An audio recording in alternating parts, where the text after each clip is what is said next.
Last week, a single mom working 3 jobs got evicted while her landlord bought his 4th investment property with her rent money. Your college roommate who cheated his way through school just bought a Tesla while you're still paying off student loans from actually studying. That guy who talks a big game but delivers mediocre work just got the promotion you deserved, and he's celebrating at a restaurant you can't afford. Right now, you're realizing that everything you were taught about success, money, and getting ahead in life is complete BS.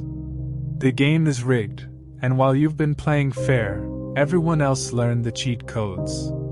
I'm about to expose the dark psychology behind why good men finish last, why nice guys struggle with money and relationships, and why the people who seem to have it all figured out aren't smarter than you, they just understand human nature in ways nobody taught you. These are the brutal life lessons and harsh truths that will make you question everything you believed about how the world works. The worst part? You already suspected this was true. You've watched guys with half your work ethic get promoted over you. You've seen dudes with zero moral compass pull women you thought were out of your league. You've noticed how guys who talk the most in meetings get credit while you do the actual work. Deep down, you knew something was off, but nobody ever explained the real rules. This isn't some motivational rah-rah nonsense, or feel-good self-help garbage. These are psychological strategies and mental models that reveal exactly why most men stay broke, single, and frustrated while others seem to win at everything effortlessly. And if you think this sounds too harsh, just remember the guy who's living your dream life right now already knows everything I'm about to tell you. Your grandmother was right when she told you to be a good person. But she lived in a world where a handshake meant something, where your word was your bond, where loyalty was mutual. That world is gone. And if you're still playing by those rules while everyone else rewrote the game, you're not noble, you're lunch. Here's rule number 1 that'll save you decades of heartache. Most problems aren't solved, they're outgrown. That anxiety you have about what people think of you, it doesn't go away because you fix it. It goes away because you become someone who cares more about results than opinions. That fear of confrontation that's keeping you stuck in toxic situations? It doesn't disappear through therapy alone. It disappears when the pain of staying becomes greater than the pain of leaving. Remember being 17 and thinking that breakup would literally kill you. Remember how losing that friend group felt like the end of the world. Remember when not getting invited to that party was social suicide? None of those problems got solved. You just grew bigger than them. You became someone for whom high school drama was irrelevant, not because you addressed every issue, but because you evolved past caring about issues that don't matter. The same thing happens with adult problems. Your boss who micromanages everything? You don't fix him, you outgrow needing his approval. That relative who always makes you feel small. You don't change them, you change how much their opinion weighs in your life. The financial stress that keeps you up at night? You don't solve poverty, you grow your skills until money becomes less scary. But here's what nobody tells you about growth. It requires accepting that the person you are right now isn't the person you need to be. And that's terrifying, because it means admitting that maybe, just maybe, you've been approaching life wrong. What's the biggest problem in your life right now that you keep trying to fix instead of outgrowing? Drop it in the comments, because I guarantee you're not alone in trying to solve what you should be transcending. Rule number 2, the small things reveal everything. You want to know who someone really is? Don't listen to their speeches. Watch how they treat the waiter when their order is wrong. Watch what they do when they think nobody's looking. Watch how they handle power when they get it, even if it's just being the group leader on a project. Your ex didn't leave you because of that one big fight. They left because of 1,000 small moments where you showed them who you really were.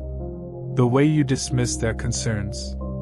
How you never remembered things that mattered to them. The tone you used when you were frustrated. The job you didn't get wasn't lost in the interview. It was lost in the 30 seconds when you walked in late, or the moment you interrupted the interviewer, or when you forgot their name. Politicians understand this. They know that one awkward moment caught on camera can destroy decades of public service. CEOs understand this. They know that one leaked email can tank a company's stock price. But somehow, regular people think they can half-ass the small stuff and still win at the big stuff.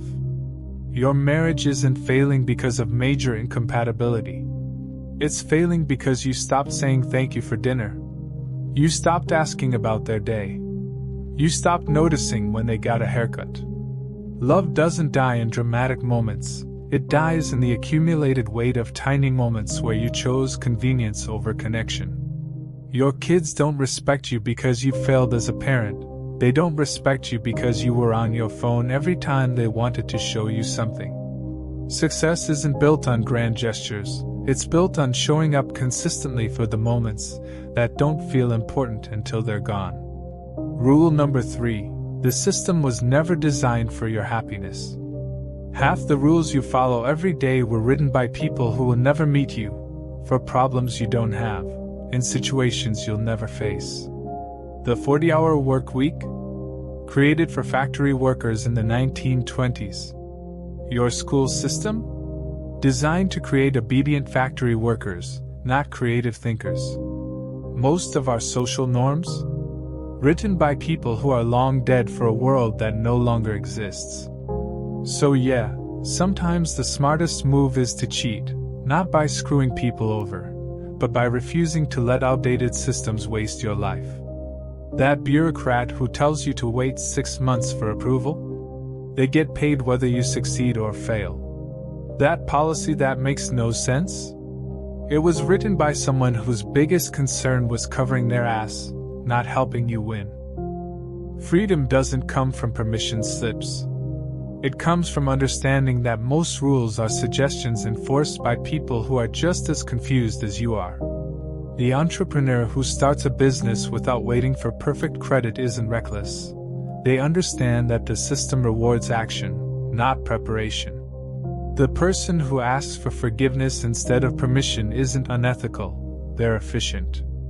But here's the thing. You can only break rules intelligently when you understand why they exist in the first place.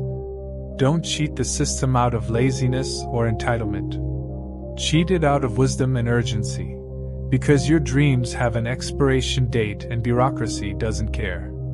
If you're still watching this, it means you're ready to stop being a victim of other people's games and start playing to win. Hit that subscribe button and turn notifications on. Because what comes next will change how you see every relationship, every opportunity, and every challenge for the rest of your life.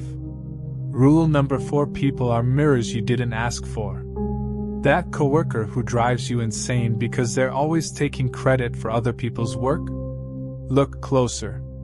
Maybe you're angry because you see yourself doing the same thing and you hate that part of you. That friend who annoys you because they never listen? Check your own conversation habits. That relative who makes you feel small with their constant criticism? Notice how you talk to yourself in your head. The universe has a twisted sense of humor. It sends you people who reflect back everything you'd rather not see about yourself. But instead of getting mad at the mirror, maybe it's time to fix what you're seeing. Because the traits that trigger you in others are usually the traits you haven't dealt with in yourself. This isn't feel-good psychology, this is survival intelligence. Because if you keep attracting the same type of toxic people, the common denominator isn't bad luck. It's you. And that's actually good news, because it means you have the power to change the pattern. Rule number 5. What you refuse to learn, life teaches louder. Ignore financial discipline and hello, debt collectors calling at dinner time.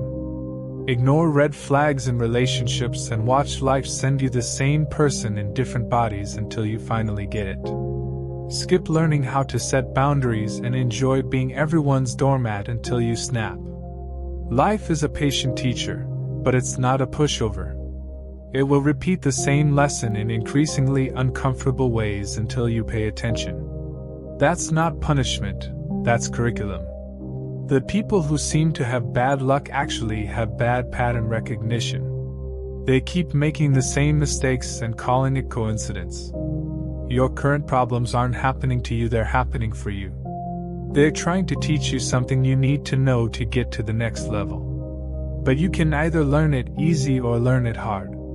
Easy means paying attention to the quiet warnings. Hard means waiting until life uses a megaphone. The choice is yours, but choose wisely. Because while you're deciding whether these lessons are fair, life is already preparing the next test. And the people who pass are the ones who realize that wisdom isn't about having all the answers, it's about finally asking the right questions. And if these truths hit different than anything else you've heard, smash that subscribe button and notification bell. Because I'm showing you the psychological realities that separate those who struggle from those who soar. The game was rigged from the start, but now you know how to rig it back. See you on the next one.